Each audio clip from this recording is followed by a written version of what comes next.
Paksiw na pata ng baboy. Na naman, dali lang.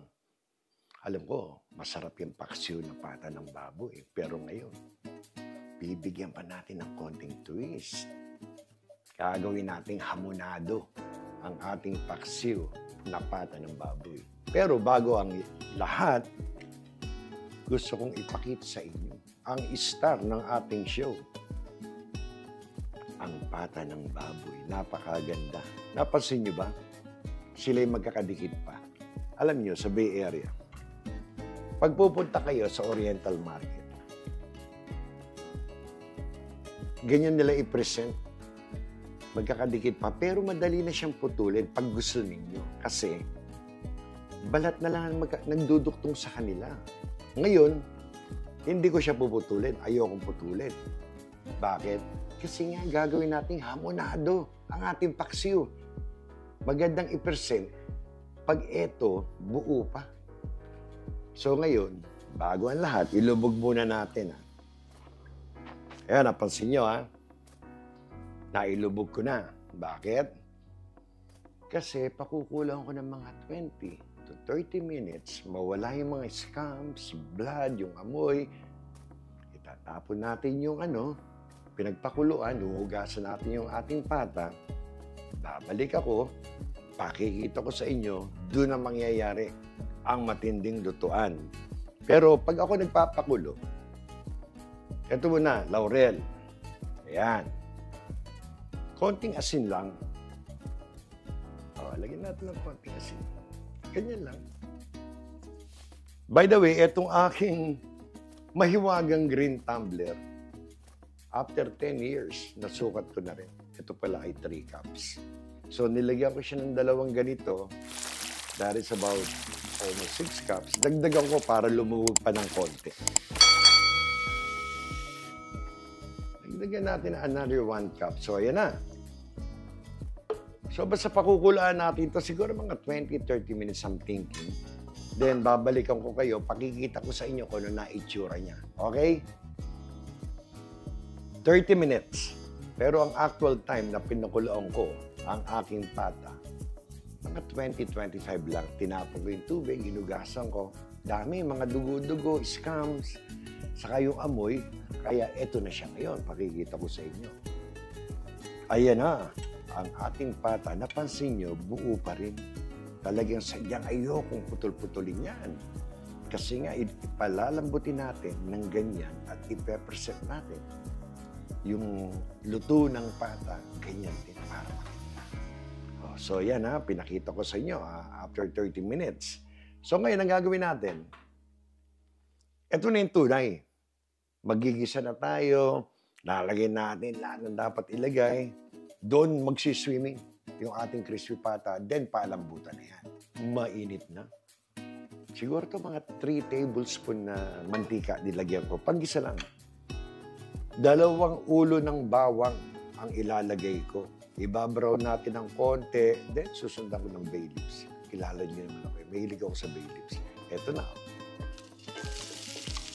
Naku, ang ganda ng ating Ang ganda ng init, 2 ulo ng bawang. Naku, kaganda. Ibabrown lang natin ng konti. Yan. Habang binabrown natin, ilalagay ko itong bay leaves. Ewan ko ba? Basta gusto ko, sinasama sa paggisa. Ang bay leaves, yan ang aking nakasanayan. Ayan, Ilan yan? Naku, 2 malaki. Pwede yan. Konting halo ngayon. Hindi pa brown, Pero ayan na, pinapakita ko sa inyo, Ayan. Naku, ang ganda.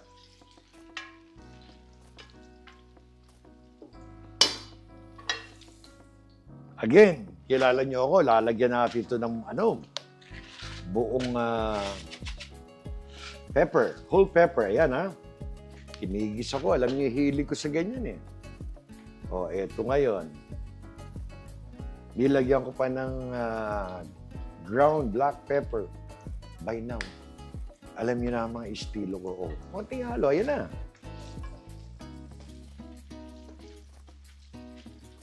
Ang ganda. Sa ganyang point, hindi siya nasusunog. Medyo gusto ko yan, sinasadya ko yan.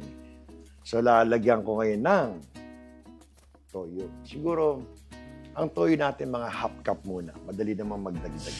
Ayan na, ang ganda. Sus, Maria Josep, half cup. Inubos niyo ang aking toyo. Bibili pa ako. Pero ito, mga half cup lang yan. Bakit? Kulang yan. Ito, parang oyster sauce din to. Kasi naubusan ako. Pero ito, pang stir-fry. Ito hawig na hawig sa oyster sauce. So, ito ilalagay ko. Again, half cup na toyo. Pagdagan natin. Siguro lalagyan ko mga 3 tablespoon. Ayan. Konting halo. Para medyo magsama-sama sila. Ayan, oh. Nakikita niyan. Ang ganda. Ayan na. Diyan magsiswimming ang ating pata. So ngayon, lalagyan natin ng tubig. Dahil magiging hamonado to, itong sabaw ng ating pineapple slice, lalagyan na natin muna. Ayan na. Binuksan ko lang ng konti para wag mahulog yung mga pineapple. Ayan na. Medyo nawala ng konti, lakasan ng baboy. Ibalik natin. Ito na, ang ating powder. Lagyan natin ng konti. Siguro mga 2 teaspoon again. Kagandahan na yan. Ayan o. Haluin nyo. Haluin nyo yung nakadikit. Ang bango. Naamoy ko yung pineapple juice, ha? Actually, hindi pineapple juice. Yung apple juice, yung katas ng pineapple slice. Ito po, ang ating star anise. Konti-konti lang. Pag sobrang dami, mauumay kayo eh. Siguro ito lang ilalagay ko. Kasarapan lang. Lagay na natin dyan. Ayan. So ngayon, lalagyan natin ng tubig. Palulubugin kasi natin itong ating pata. Diyan, no? So ayun ang ating mixture. Again, this is 3 cups. O, lagay natin. Ayan na. O, nilagyan ko pa ng 3 cups. So, bali 6 cups lahat. Yung tubig na yan, haluin natin ng konti. Para medyo magsama-sama. Kasi, yan ang swimming pool ng ating pata. Ito ngayon, ilalagay ko ang aking pata. Napakaganda. Tingnan nyo naman, buo-buo pa. O, ayan o. Napansin nyo ba? Nagsiswimming na. Pangatlong tumbler na to, ha? Kasi gusto ko medyo nakalubog. Alam mo? So ngayon, medyo paliguan natin ng konti bago natin isara. Kasi naandito na ang matagal na palambutan. From time to time, checkin ninyo. Hindi ko alam kung madadali natin to ng 1 oras. Sana madalin natin ng 1 oras. I don't know, could be 1 hour and a half. Kasi kailangan malambot siya, naglalagkit ang kanyang sauce na malapot-lapot, na malagkit-lagkit. Yan ang timing na magandang paksiw na pata na i-convert natin into hamonado. So, balikan ko kayo. 1 oras at kalahati ang nakalipas. So, ngayon, checkin natin. Actually, from time to time, within that 1 hour and a half, biniling ko siya ng twice para maging pantay yung lambot saka yung talab ng ating mga timpla doon sa ating pata. At again, remember, 9 cups na tubig ang inilagay natin. Ito ngayon. Yung ating 9 cups, ito na lang ang natira. Kagandahan lang, oh. Kasi after 1 hour and a half, yung mga taba, pansinin niyo, oh, yung liquid, ayan, oh. Kung nakikita ninyo sa overhead cam, yung mga litid at taba, tinatawag na tayo. Lumalambot na. tingin ko mga 15 minutos, napakalambot na nito. So, within that 15 minutes, may ilalagay tayo. Mga huling pangrikado natin. Ito ngayon, lalagyan natin ng dato puti na suka. Siguro sa ganitong karaming luto, mga kalahating cup, pwede na. Gigitnaan ko na agad para pwede na natin agad haluin. Mga kalahating cup, yan, pwede na. So ngayon, bago natin lagyan ng asukal, kasi eto, may pagkahamonado dating, hayaan muna natin etong aking bulaklak ng saging. Matamis ito eh. Nakakadagdag tamis. Ayan ha, hindi natin nahalo. Ayan lang yung suka. Pero gusto ko nang ilagay ito bago lagyan ng asukal. Baka mapasobrahan tayo sa asukal. So ayan, nakita nyo, nilakasan ko ang apoy. Kumukulo na agad. Okay?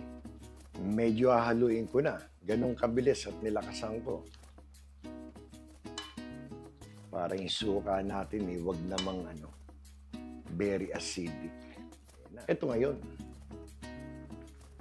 pangpahamonado natin. Ilagay natin to. Yung pineapple slice, ginawa kong chunks.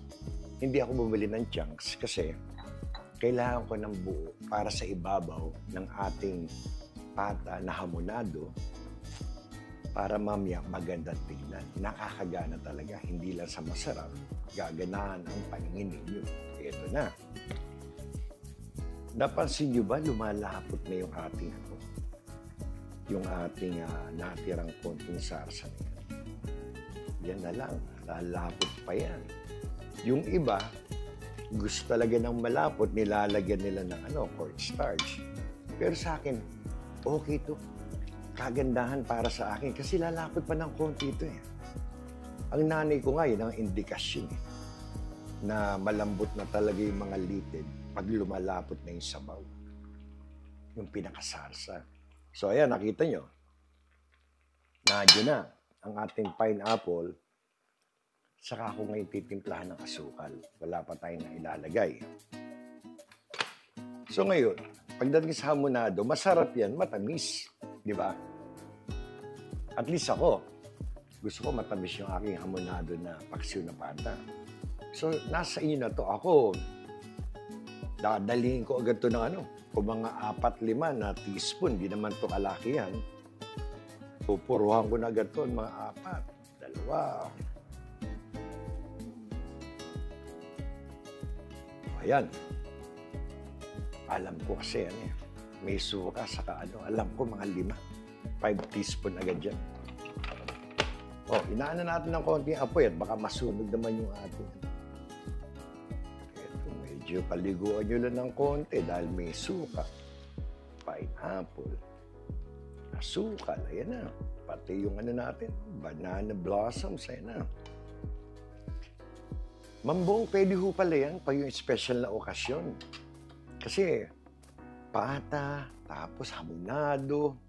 Ikaw naman di mo agad sinabi. Gagawin mo palang pang special occasion.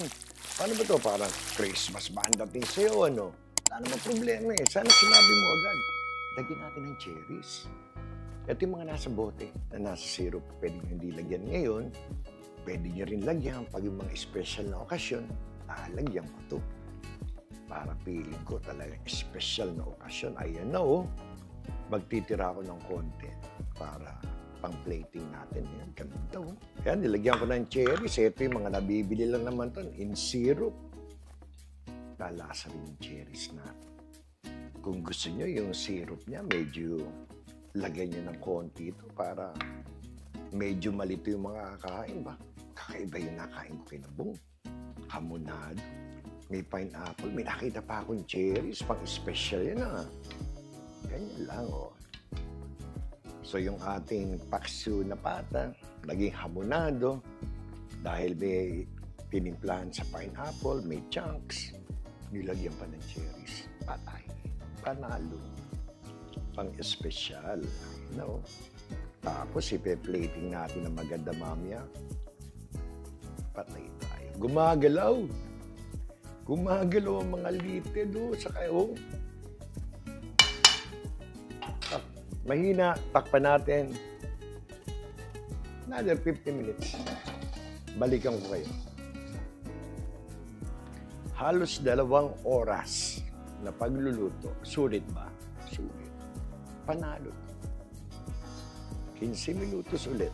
Lumalap na ang ating sarsa. Ayan na, Huling tikima na to. Ayan ang ating mga pineapple. Naku, sumasama pa ang mga cherries. Ayan na. Nakita niyo yung ating banana blossoms. Kasarapan lang. Hindi siya mga durog-durog.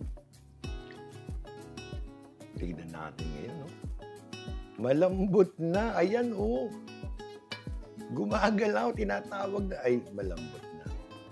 Areglado na to. O ano pa hintayin natin? I-plating na natin to na makita nyo na. Okay? Ito na. Ito na ang paksiw na pata, ginawang hamonado, maggusto pang special occasion. Dinagyan pa ng cherries. Ito na po ang ating paksiw na pata na naging hamonado at naging pang-special na okasyon. Napakasarap. Tinatawag po ako ng mga litid at laman. Ayan po. Napakaganda po. So ngayon, ako'y nagpapasalamat. Tayo nagkasama muli. At po natira nating sarsa na pwede nyo pang gamitin. Muli, isa na namang mapagpalang araw para sa inyong lahat. Salamat sa Diyos. At tayo may masarap na ulam.